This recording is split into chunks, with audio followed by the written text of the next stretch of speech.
welcome back to the channel. It's Blitz944. In one of our videos the other day, we were showing stuff that I collect.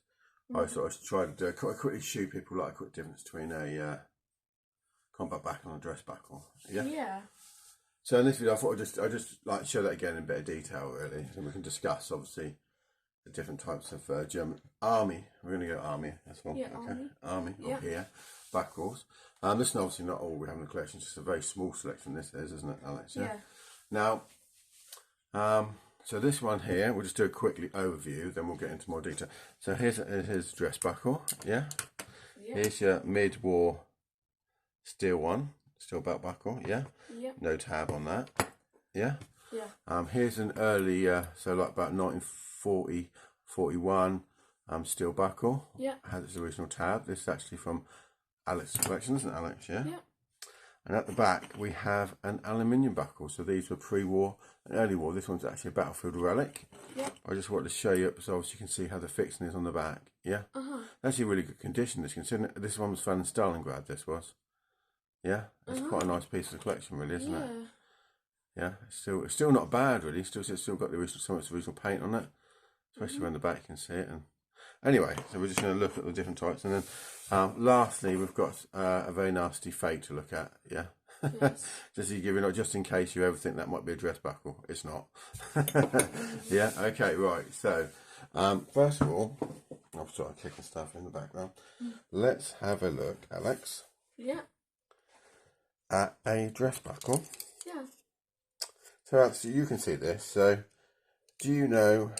So first, it's made out of an alloy, isn't it? An aluminium. Yeah. It's very lightweight, isn't it?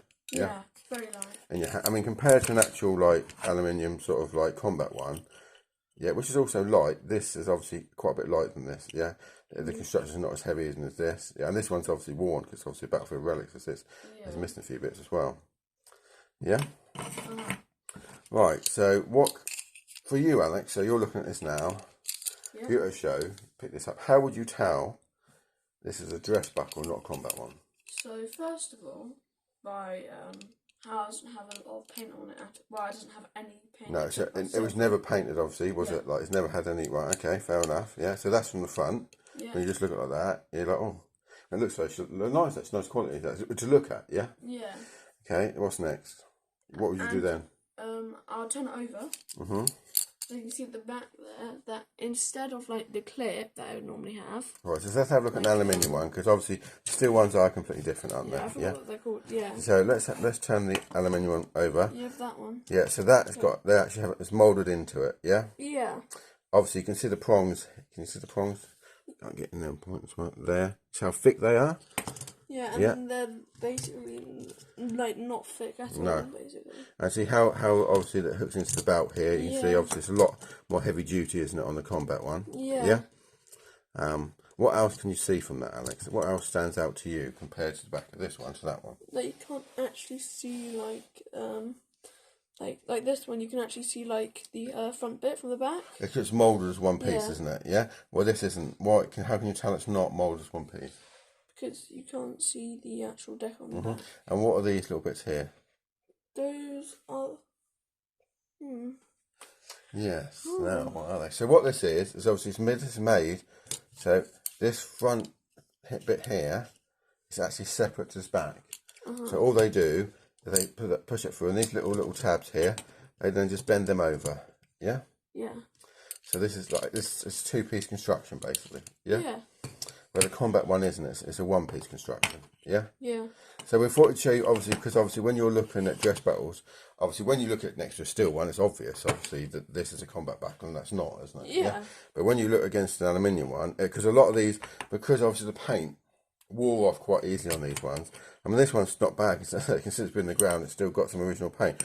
But a lot of the ones you find that haven't in the ground are quite well. It's very rare to find these with lots of paint on, to be honest with you. It chipped off so easily. Obviously, steel ones, quite common to find them with lots of paint. Yeah. You just find them without paint because they've been heavily used. Yeah. So let's have a look at the back of this one then. So you can see there, so there's a real big difference there. So that's, I mean, But even between the three there, you've got the three main. So this is like basically your three main variants of how. Yeah. So you've got your parade buckle, your early Yeah. Pre-early war aluminium buckles. In 1940 they started making the steel ones. Yeah. And you can see the different way it's fixed, yeah? Yeah.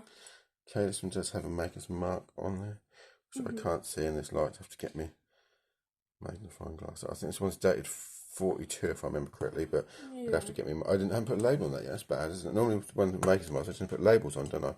So that I don't have to keep like trying to get a magnifying glass out and looking at it. Yeah. Yeah. Right. So let's show now. We've done that. Let's have. So this is Alex's one here from his collection. Yeah.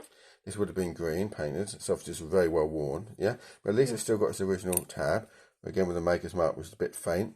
If we could have obviously probably read that, I reckon. The magnifying glass again. Yeah. So it's not marked on the buckle, this one, because obviously it came with a tab. Yeah. Often if you find steel ones without maker marks and it looks original, it's because obviously originally it probably had a tab. Yeah. So anyway, so this is a nice one. So let's have a look at Alex's in the back. You can see like nice field grey paint there, can't you? Yeah. It's almost the same colour as this one. In fact, it's the same colour, isn't it? Yeah. And so you probably sometimes you can't. What we can see with our naked eye, you can't really see in the camera, but literally it's almost the same colour, isn't it? Yeah. Yeah. From two completely different manufacturers. Uh-huh. So yeah, it's a nice buckle that, Alex. Good one for your collection there, isn't it? Yeah, I really like that. Yeah, it's nice. So let's now bring in a fake into the mix. Yeah, oh no. Well, first of all, and the details is not very good. I mean, let's have a look. Let's get the original. Let's have a look at Alex's original. So look at that eagle. It's really nice. Look at the head on the eagle. Yeah. Right, then this one doesn't even look like an eagle's head. It's like been squashed. There's a squashed eagle's head. Give me a chicken head.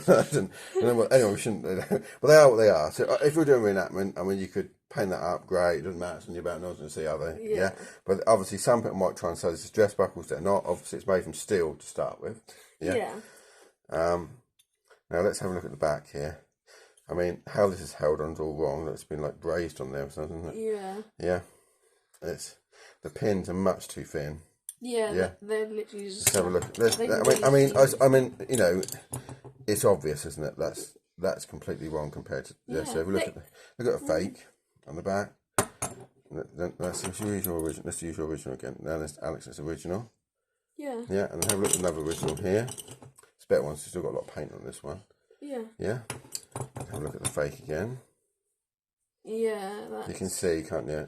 The quality is not very good, is it? Yeah. Yeah. I mean, even if you look at like this bit here, where it's been bent to this side, it's been bent over nicely, how it should be. Yeah. This side, I don't know what's happened there. It hasn't been bent over at all. Where if you look at like the original, they're both bent over. both bent over and very neatly done. Yeah. Really nicely. Even though it's the combat item, it's a very nice quality. How they've done it is very. This is just rubbish, isn't it? Yeah.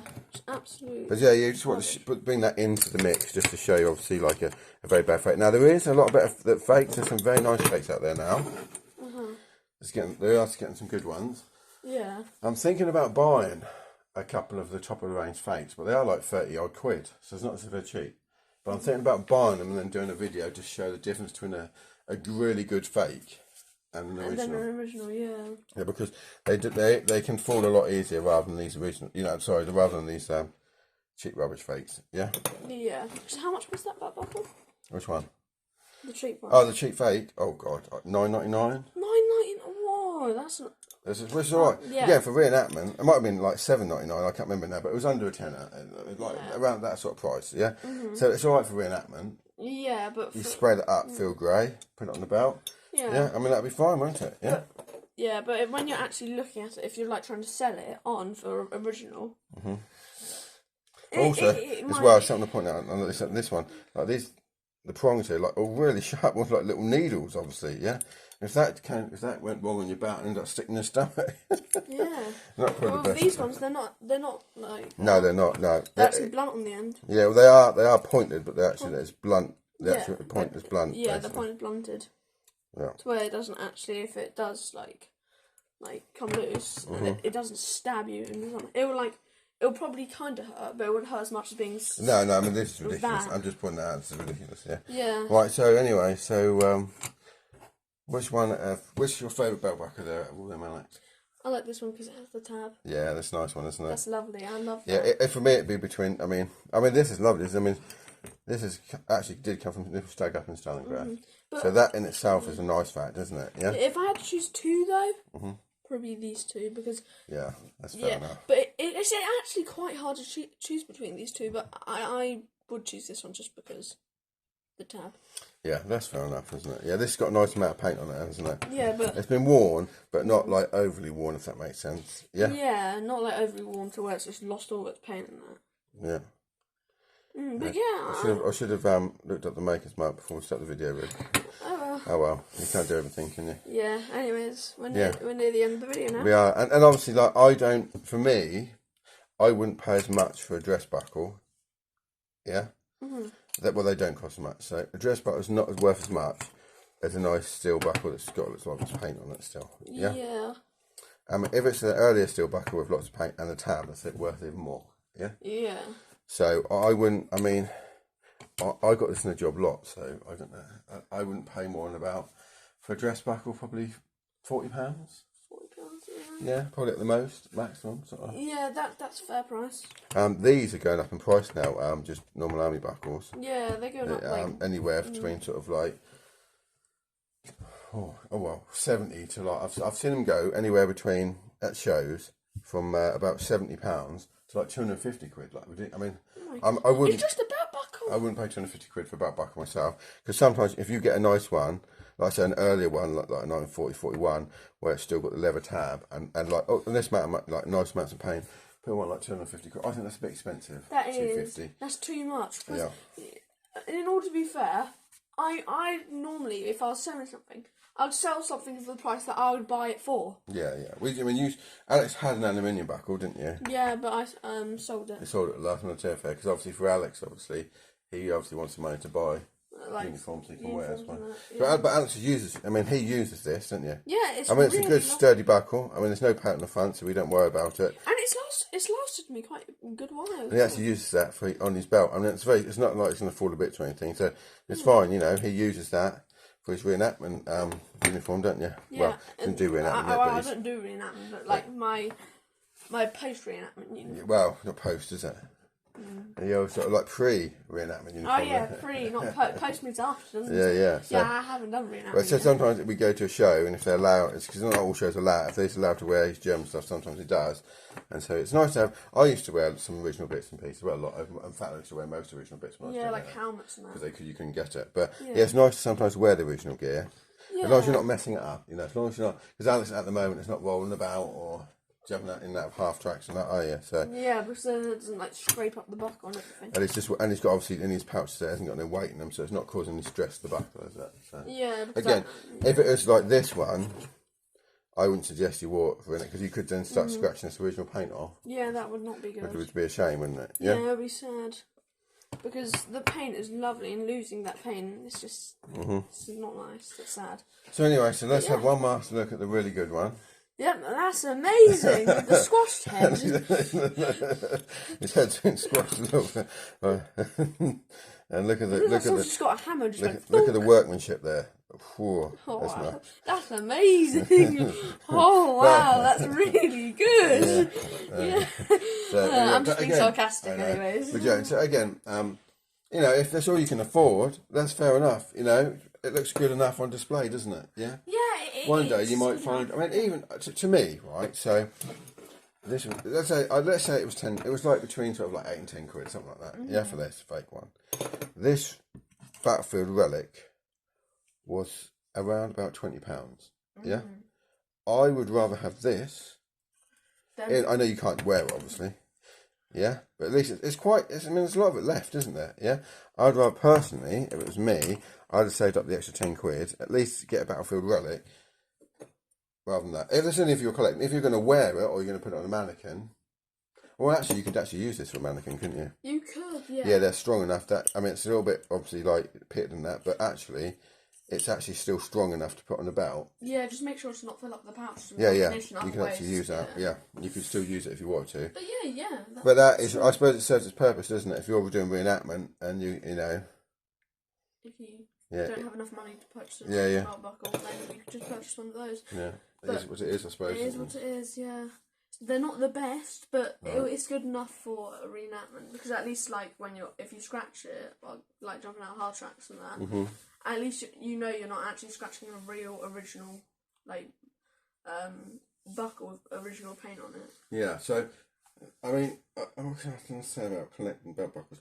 Again, it's one of them. The subject now is heavily faked, so we're showing you a very easy fake there. I mean, it's one of the things. Just do lots of research, yeah. Before, if you're new to, I mean, if you've obviously been collecting years, you obviously you've got an eye for it by now, yeah. It's a different thing.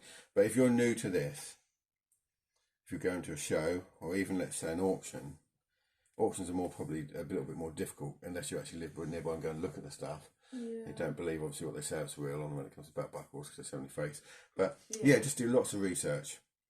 Yeah, look at as many originals as you can, obviously, and do as much research as you can. And I would say pick someone like one of the common makers and really study how they look. Yeah, how the shape of the head is, the eagle, and everything. So when you go to a show, you've got an idea exactly. You see the maker on the back, say, "Oh, I recognise that." Yeah. Yeah. And also, I mean, if I was you, I'd like first of all study one. Let's say you want to get a steel belt buckle, you want to get a dress belt buckle, or you want to get an aluminium one. Whatever one you choose, you want to get for your collection. Let's say you want to get a steel one. And just do. I mean, there's some really good. If you look up, obviously, WW2 German belt buckles. There's one or two. I can't remember what forum. I see there was once on one of the forums, and I can't remember which one it is now. There's a guy on there, and he's got so many belt buckles. So when you search it up, it comes up with this forum page. And he's got so many belt buckles from different manufacturers. So you can even look up like different manufacturers, get an idea what they look like.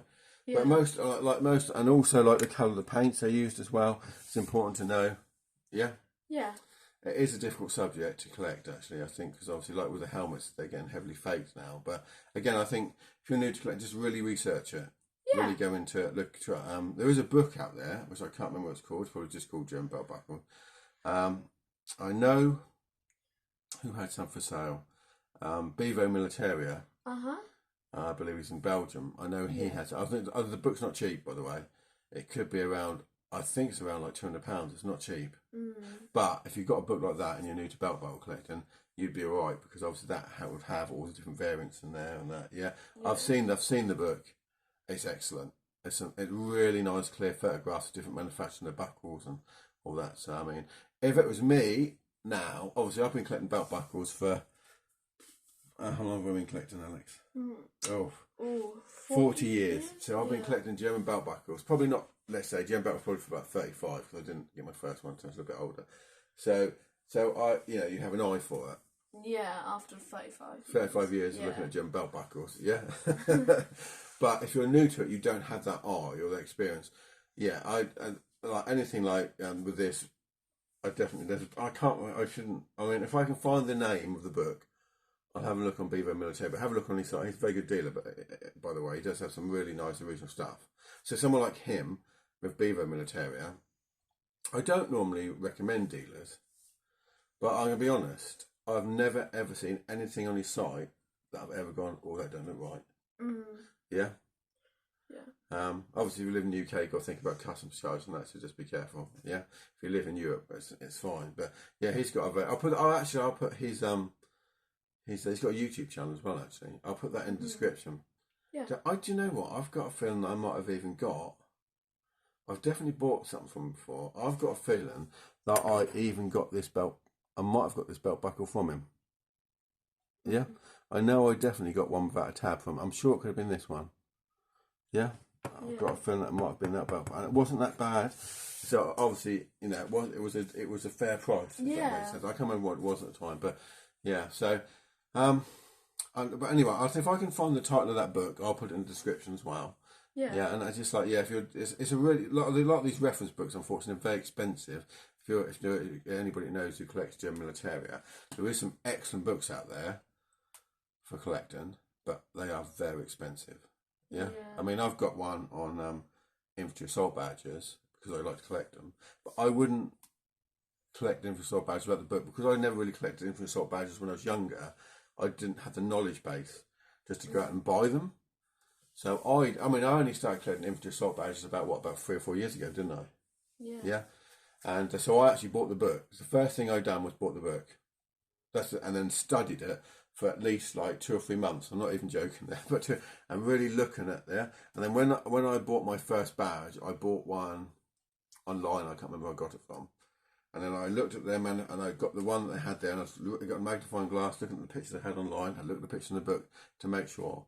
I mean, they even give the sort of like average weight in this book of how much the badge should weigh. It's quite interesting, isn't it? Use different metals and that. And when I turned up, when I got my first badge, yeah, everything that it corresponded exactly to the book, and it even weighed the same that they said it was going to weigh. So yeah. So anyway, oh god, this is a waffle. It's like 20 minutes now, isn't it? Yeah, 20 minutes. This is supposed to be a quick video, by the way. I'm just looking at the difference between dress buckles and not dress buckles, and it's just gone into a waffle, a big waffle. I'm losing my voice now. Look, going crazy. Big waffles means a big talk. Big talk, yeah. Yes. Lots of talking. Right, I think that's it. Well, thank you very much anyway. I'll let you do your bit. Right, but it's 9:44. And before you go, please remember to subscribe because it already helps out. And like as well because that'll help. Alright, thank you then. Bye. Bye.